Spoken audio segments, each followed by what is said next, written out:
bila seseorang dekat dengan Allah dan selalu mendekatkan diri kepada Allah untuk bertakarrub, dekat sampai merasakan kedekatan dengan Allah, maka tidak ada yang paling menyenangkan dan tidak akan pernah merasakan beban dalam hidup kecuali semuanya akan diringankan oleh Allah Subhanahu wa taala.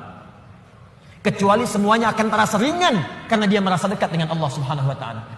Di bahasa singkatnya begini, kalau Anda dekat dengan Allah, baik dalam suasana senang tidak akan melalaikan. Biasa saja karena yang paling tingginya Allah. Dan kalau sedang punya musibah pun tidak akan berpengaruh. Seberat apapun sepanjang Anda merasa ada Allah, demi Allah saya katakan, semua itu akan terasa ringan. Kontrol lisan saudaraku.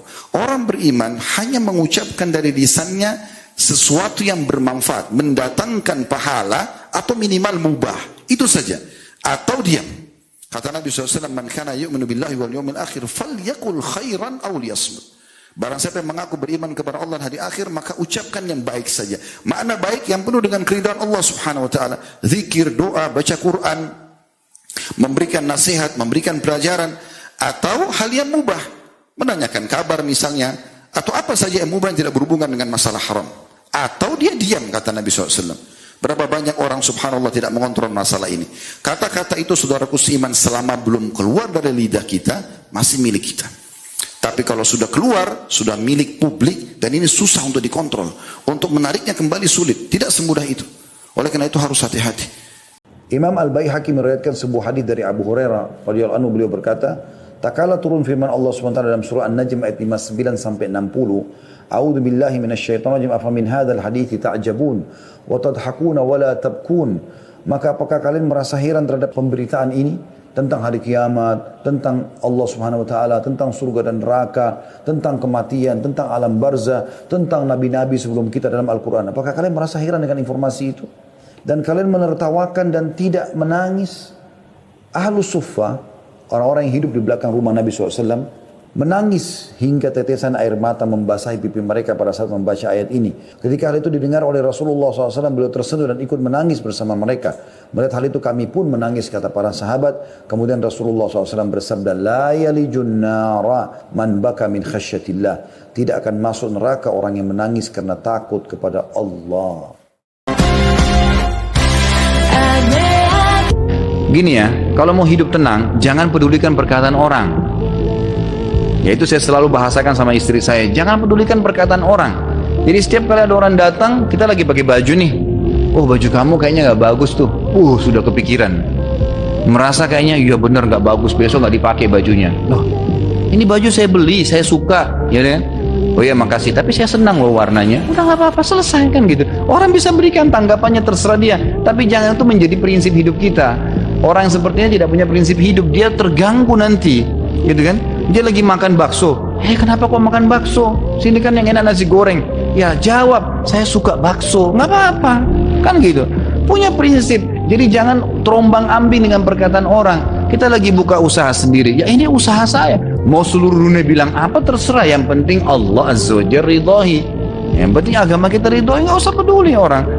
Kalau ini bahaya ya, sebentar kita multazim, sudah berjenggot, kenapa kok berjenggotan? Wah jelek, nanti kelihatan tua.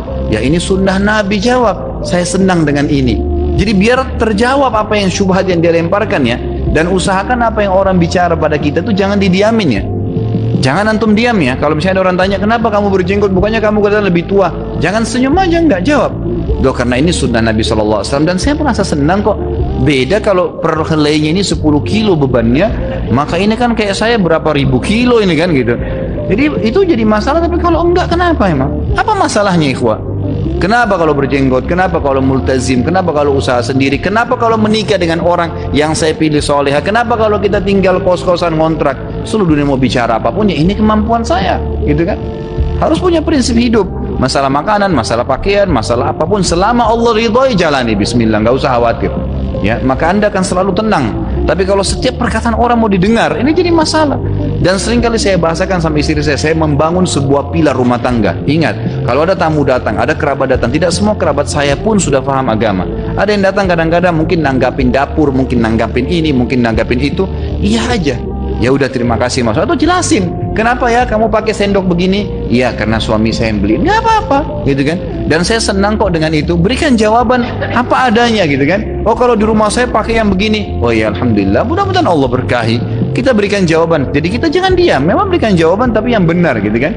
Jadi punya prinsip. Saya bilang sama istri saya, kalau seandainya kamu dengar apa yang orang bilang, kemudian dia pulang ke rumahnya, dia hidup dengan rumah tangganya, dia hidup, kamu terpengaruh terus dengan apa yang diucapin sama dia, ngacoin kehidupan rumah tangga, ngapain dengan orang berkata apa yang diucapkan, padahal dia cuma berkata sama kamu 15 menit, setengah jam, lalu kamu pulang. Lalu dia pulang, dia ngacoin kehidupan kamu seminggu atau sebulan, ngapain?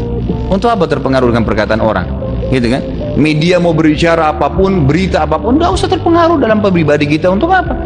Selama ada maslahatnya kita ambil, tidak ada maslahatnya ditolak. Kita punya hak kok itu. Ya, kita punya hak dalam masalah seperti itu.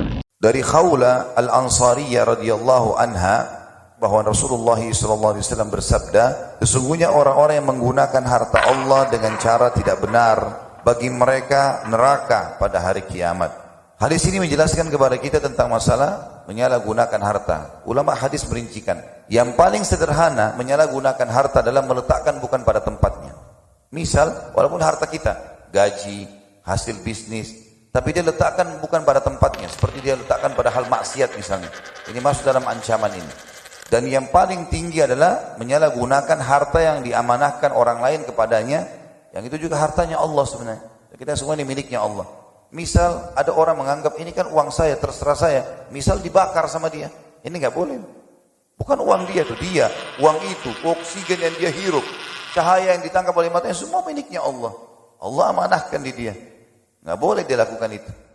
Normalkan diri kita, mikir, niru cara mikirnya para wali, bergerak seperti bergeraknya para wali. Normalkan hati kita, nggak ada iri, nggak ada dengki, nggak ada benci, nggak ada sempit hati, lapang. Alam nasrah laka sadrak wa wada'na anka wizrak. Jadi kalau udah sama Allah Ta'ala, siapa yang melapangkan? Alam nasrah laka sadrak. Allah melapangkan hatimu. Allah yang melepaskan, mengangkat bebanmu. Semuanya Allah. Enak. Nah gimana caranya bisa dapat semua itu? Ya baca itu sejarah para wali. Kehidupan para wali dipelajari. Orang kalau dikasih umur 40 tahun, itu adalah masa transisi. Dia sedang berada di persimpangan jalan. Kalau umur 40 tahun dia nggak merubah jadi baik, biasanya susah mau jadi orang baik. Karena umur 40 tahun itu mulai ditutup karakter dia sudah. Semua nabi itu diutus ketika umurnya 40 tahun. Makanya di surat Al-Ahqaf ayat 15, Allah itu menceritakan doa orang yang umurnya 40 tahun. Mungkin bapak-bapak ibu-ibu sudah pernah baca doa itu. Di surat Al-Ahqaf ayat 15. Orang ketika dikasih umur sama Allah sampai masa 40 tahun. Biasanya 40 tahun itu masa menikmatin kesuksesan. Mulai dia punya rumah sendiri. Mulai punya mobil sendiri. Usahanya mulai sukses. Kemudian punya istri, punya anak. Allah sebutkan hatta idza balagha ashuddahu wa balagha 40 sana. Sampai ketika orang ini di puncak masa mudanya, sampai umur 40 tahun, qal, orang ini berkata, Rabbi, wahai Rabbku, wahai penciptaku. Dia jadi ingat, aku ini hamba. Aku ini bukan siapa-siapa. Aku hidup ini pakai aturan dari pencipta.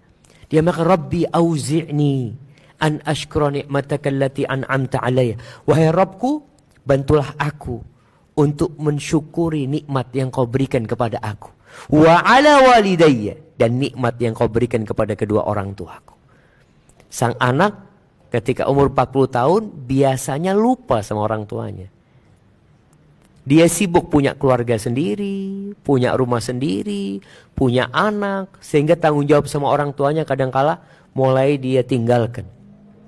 Maka subhanallah, ini hamba mengatakan Rabbi auzi'ni an ashkura ni'mataka allati an'amta alayya wa ala walidayya wa an a'mala salihan tardah, dan bantulah hamba ya Allah untuk bisa beramal saleh yang kau ridhain. Wa aslih li fi dzurriyyati, ya Allah perbaiki aku di anak keturunanku. Karena bagaimanapun orang tua berharap punya anak-anak yang soleh. Inni tubtu ilaika wa inni minal muslimin. Aku bertobat kepadamu ya Allah, aku termasuk orang-orang yang berserah diri.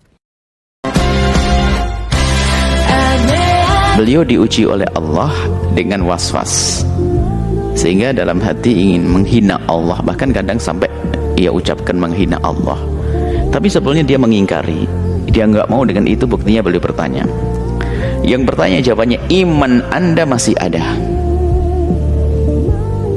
Iman Anda masih ada karena Anda mengingkari dari semua yang Anda sampaikan. Cuman Anda kena penyakit was-was. Dan yang diuji penyakit seperti Anda ini sama dengan diuji penyakit yang lainnya. Penyakit-penyakit yang lainnya, penyakit fisik, lahir dan sebagainya. Artinya sadari kalau itu penyakit, biarpun masih nempel dalam diri Anda, sadari kalau itu penyakit dan perangi. Kalau belum hilang, perangi. Anda seandainya mati dalam keadaan memerangi itu, Anda mati syahid karena Anda mujahadah. Misalnya dalam hati Anda ingin menghina Allah begini, tidak, tapi masih ngomong tidak, terus Anda mujahadah dan minta kepada Allah karena Anda diuji penyakit berat sekali.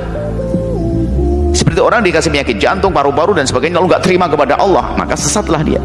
Tapi kalau dia bertahan untuk sabar, sama Anda harus terus mujahadah, maka mujahadah Anda ini akan dinilai oleh Allah. Bahkan itu menjadi sebab Allah mengampuni Anda. Dalam riwayat disebutkan mujahadahnya orang-orang yang melawan itu semuanya adalah jihad. Jadi Anda lawan terus. Kalau ternyata masih ada bisikan tidak, maka hindari dari diucapkan di lisan. Misalnya hati Anda terus bisikan Allah begini-begini, enggak, tidak, terus Anda lawan. Maka kalau seandainya, semoga Anda panjang umur dan sembuh, kalau seandainya Anda mati dalam keadaan semacam itu, Anda dalam keadaan iman dan telah dijaga hati Anda. Anda mati dalam keadaan jihad. Ini ujian. Maka yang repot adalah nuruti, na'udzubillah. Tapi Anda lawan, tidak, itu was-was, godaan setan. Al-Quran aku percaya Allah Maha Tunggal, berbilang tidak, Allah tidak seperti apapun dari makhluknya. Kalau dirupakan tidak, terus Anda lawan, adalah jihad. Berat bagi Anda, tapi harus Anda sadari bahwasanya perlawanan Anda kepada nafsu Anda, pada diri Anda yang mengatakan seperti itu, kalimat-kalimat yang tidak baik, itu adalah dianggap sebagai jihad dan Anda mendapatkan pahala. Anda membela keimanan Anda, karena pada sifat was-was itu adalah selain daripada nurani batin mulia Anda, itu hawa nafsu yang berbisik, berkomunikasi dengan syaitan untuk menjerumuskan Anda. Tapi kalau Anda turuti, Anda sesat selamanya di neraka.